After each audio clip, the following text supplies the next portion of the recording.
handa pong magsagawa ang Office of Civil Defense o OCD ng National Simultaneous Earthquake Drill bukas. Para sa ibang detalye, nasa linya ng tagapagsalita ng Office of Civil Defense o OCD, si Junie Castillo. Magandang umaga, Sir Junie. Thank you Morning for po, joining sir. us again. Magandang umaga, Angela. Magandang umaga, Andre, at sa ating mga tagapanood. Okay, so ano po ang aasahan natin dito sa idadaos na simultaneous earthquake drill? Bukas, Angela, sa ganap na alas 9 ng umaga, inihikayat natin ang lahat na sabay-sabay ulit tayo mag-iensayo noong duck, cover, and hold. Pero sinasabi na natin mahalaga na dapat makasanayan natin itong duck, cover, and hold, pero hindi po sapat na duck, cover, and hold lang yung isinasagawa nating paghanda. So bukas po, abangan niyo po yun doon sa Civil Defense PH, yung aming official Facebook page, kasi doon po makikita niyo yung mga response mechanisms po na dapat mga gawin natin. Sino-sino po yung lalahok dito? Angela, itong nationwide simultaneous earthquake drill, lahat ng local government units natin sa buong bansa. Kalahok dito, ang mga paaralan, ganun din sa pribadong sektor, hinihikayat natin yung mga pribadong sektor na sumali din. Kasi kumbaga yung paghahanda natin sa earthquake drill, nangyari lang yung lindol noong nakaraang linggo, and then lahat po kasi ng areas, mostly lahat ng areas sa Pilipinas ay exposed din dito nga sa bantang panganib ng lindol. Kaya nationwide po ito, buong bansa. Okay, good. Sir Junie, hingi lang po tayo ng update sa lindol po sa Mindanao. Ilan na po ba yung tali natin, yung bilang ng mga nasawi at yung mga nawawala pa po? Andre, yung dun sa nangyaring magnitude 7.8 na lindol sa Mindanao, nakakalungkot nga na yung meron tayong 68 na mga kababayan na hindi nakaligtas doon sa nangyaring lindol. Again, this is for validation ng ating management of the dead and missing cluster. Sa ngayon, Andre, meron pang 33 na nawawala, reportedly missing. Karamihan dito ay dahil sa mga gumuhong lupa, landslide. Ito ay nasa area noong Sarangani, sa South Cotabato at ganoon din sa Davao Occidental. Yung injured doon na umabot na halos ng 1,339 na mga kababayan natin ang naapektuhan.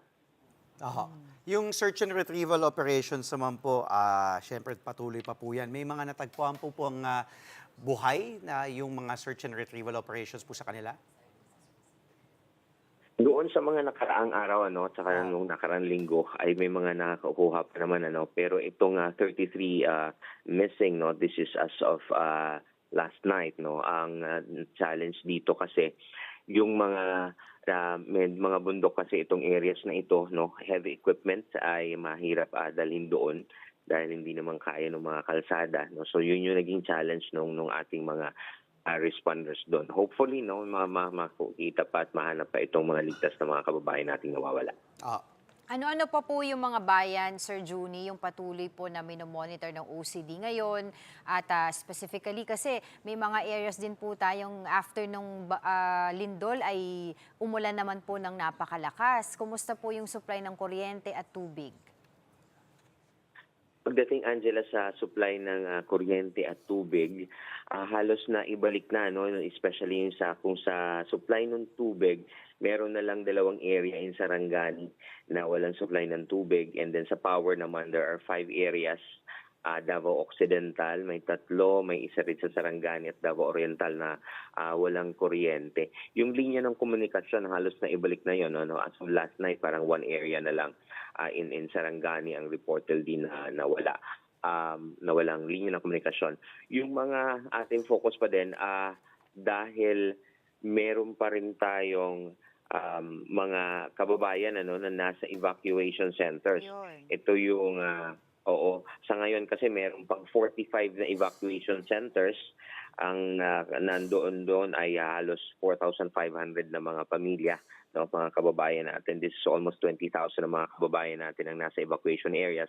So yun yung ating parang tutok, iba't ibang ahensya, hindi lang ng OCD, para sa pangangailangan ng ating mga kababayan. Mostly nasa tent city sila. Yung ano po, yung kaugnay naman ng magnitude 6.2 na lindol sa Davao Oriental. Ito po, nung Lunes, may naitala po bang pinsala dito, Sir Juni? Sa kabutihan palad, Andre, no, wala namang na-report pa sa atin na major damage noong nangyaring paggalaw nga noong Philippine Trench, no, sa Davao, no. So hindi ito related dito sa nangyari dito sa Sarangani naman na paggalaw naman ng Cotabato Trench. Hopefully, no, we won't be able to get that or to have reports, no, of our kababayans na naapektuhan. But so far doon sa initial na rapid damage and needs assessment, no major damage so far.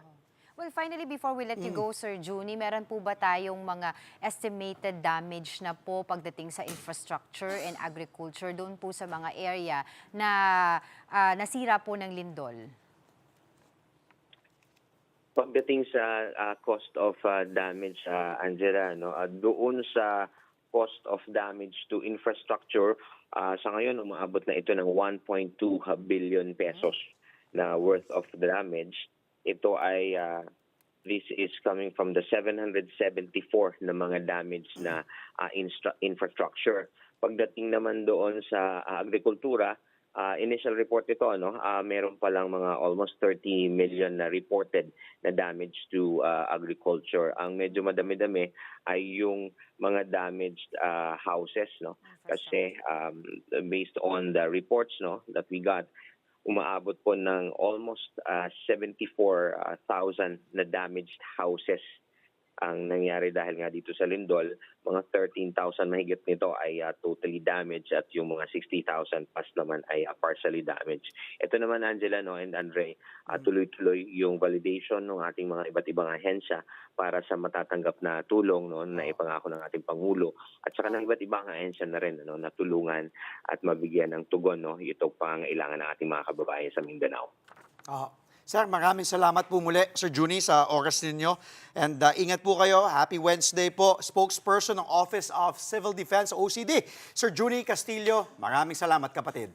Mga kapatid, Andre Felix po, manatiling may alam pagdating sa mga mahalagang balita sa loob at labas ng bansa. Mag-follow at mag-subscribe na po sa social media pages ng News 5.